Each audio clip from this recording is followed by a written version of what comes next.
buntis ka! Ay na! Sir? Kabalo ba kang watay? Excuse me lang, sir. Pwede po anong nangyari? Buntis, sir! Batang-bata pa, 15 years old pa. Nabuntis. Paano ba yan? Kapatid mo? Kapatid ko. Tumigil ako sa pag-aaral, sir, para makapag-aaral siya. Ilang taon na? Kami magulang. Ilang taon na? 15 years old pa. 15 years old, nabuntis. Paano yan? Ilang months na yun? Chan? Ilang months Hindi ko na? nga alam eh. Ngayon ko palang nalaman. Kaya pala, Ilang- damit yung sinusuot niya palagi. Ilang months na iya? Ilang months na yun, Chan mo? 4 na po. Wala. 4. Ngayon nyo lang nalaman, sir, na ano? Asan ba yung mga magulang nyo? Bilang isang tumayo akong kuya at magulang mo para mabuhay ka. Dahil iniwan tayo ng ating mga mama at papa. Pero yan, ang gawin mo? Asan ba yung magulang nyo? Iniwan kami. Mila mo? Broken family. Broken family. Si papa ko nag-asawa. Nag-aaral siya, nag-aaral. Nag-aaral. Ilang taon ka na? 22 po. 22. Siya. 15. Bata ka pa, buntis ka na. Asan yung tatay ng dinadala mo?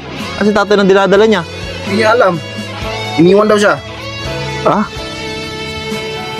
Naku. Jowa niya, may jowa ba siya? Baka Hindi yun yung niya alam, nagjojowa yan. Lagi ko yung pinapayuan, huwag kang magjowa kasi tayo lang dalawa, tayo dapat magtulungan. Mag-aralin kita. Tapos ganyan malaman ko, ganyan na, buntis na. Hindi, ito lang mapapayo ko sa inyo kasi andyan na yan eh. Tanggapin na lang siguro natin. Tanggapin nyo na lang siguro. Mahirap tanggapin pero wala na tayong magagawa.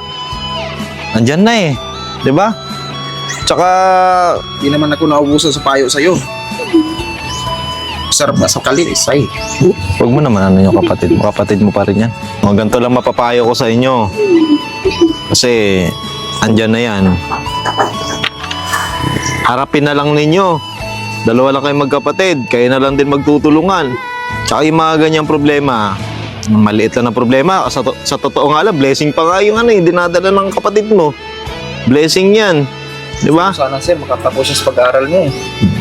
Pwede naman siguro siyang magpatuloy ulit sa pag-aaral pag natapos niya yung dinadala niya, pag nailabas niya na. Kasi andyan na yan eh. Kasi ako, tumigil ako sa pag-aaral para lang mapaaral siya. Oo, so harapin nyo na lang. Total, kayo lang naman dalawang nagtutulungan. Diyan naman, wala naman magagawa. Hindi na natin mabubuo yung baso na nabasag, kundi damputin, ayusin, di ba? Blessing yan, blessing naman yan sa Lord, yung dinadala niya. So, talagaan nyo na lang. Tsaka, may trabaho ka ba? Taga-asa din na yung one day, uyab di ay. May trabaho ka rin? Trabaho? Construction. Instruction. Siya, aral. Wala, aral lang yan. Bata pa eh. No? 15 years old eh. O ganito ha. Ang maitutulong ko lang sa inyo, may bibigyan na lang ako sa inyo. Kasi may pupunta pa sana ako eh. Napansin ko parang umiiyak dito. Nandiyan lang naman kami. Wait lang ha, sir.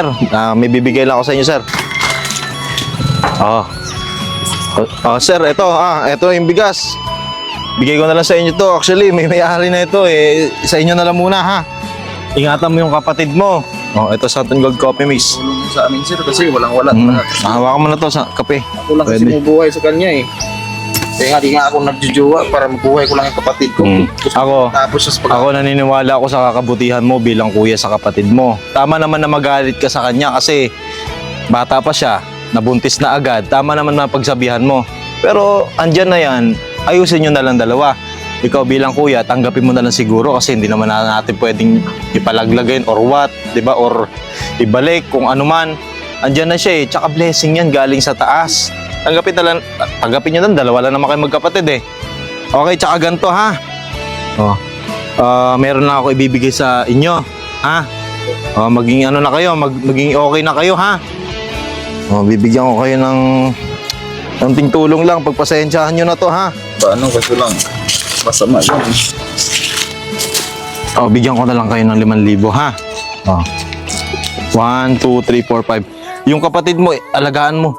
Nandiyan na yan eh. Huwag mo na pagalitan, huwag na kayo mag-away kasi hindi naman ninyo maaayisin kung mag-aaway lang din kayo habang buhay yung pagkakait kung ano nangyari sa kapatid mo. Walang mangyari. So eto gawin nyo ha. Hindi lamang ko na buntis yun. Ganto, ha? Yung kapatid mo, alagaan mo. Kasi dalawa lang din naman na kayo nagtutulungan. Wala naman na ibang malalapitan. Wala na rin kayong magulang, ha? Ano nyo na yan, ha? Sige.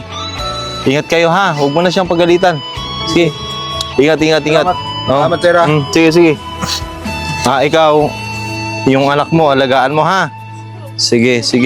Huwag mo nang pagalitan yung kapatid mo. Sige, dito na ako. May pupunta pa kasi ako, eh. Thank you, sir. Thank you, Oh, sir, yung ha? mga binagyo dito sa bandang part sa south. Ha? Oo. Dito na ako. Thank you, sir. Salamat.